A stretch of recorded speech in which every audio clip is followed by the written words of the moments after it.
Écoutez, ce moment de contrition où on le voit à la télé, il se penche, il regarde ses chaussures, beaucoup d'émotions.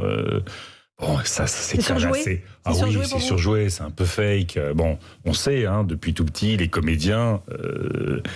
Mais effectivement, il a blessé.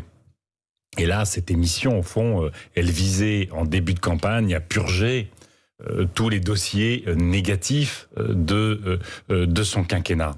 Mais la réalité, au-delà de l'expression, c'est que quand, dans son quinquennat, et ça évidemment, ça n'a pas été abordé dans cette émission qui était quand même profondément complaisante, ça ressemblait plus à l'ORTF qu'à 2021 en termes de liberté de la presse. Bon, voilà. Mais quand il met de côté le plan Borloo, vous vous souvenez? Le plan d'action pour les banlieues, pour notre jeunesse et pour l'ensemble des populations qui vivent en banlieue.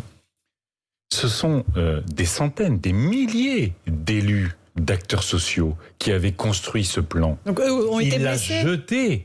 Il l'a jeté, et c'est là qu'il y a du mépris, parce qu'au fond, l'enjeu, c'était la politique publique qui permettait de résoudre les problèmes. Quand il installe la Convention citoyenne pour le climat, sujet qu'il a totalement évacué, on y reviendra. Oui. Mais il dit, voilà, je monte une convention citoyenne, il y a 150 citoyennes et citoyens qui vont s'approprier la question du climat, me faire des propositions, et je reprendrai ces propositions.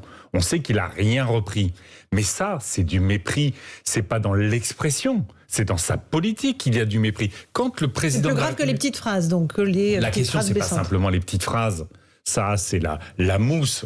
La question, c'est la profondeur des politiques publiques qui, au fond, méprisent les Françaises et les Français et méprisent leurs difficultés. Quand le président de la République, sur les retraites et la pénibilité du travail, nous explique qu'évidemment, il veut prendre en compte du plus profond de son âme, du plus profond de son cœur, de son émotion qu'il a découverte à un moment donné, à travers un film, à travers...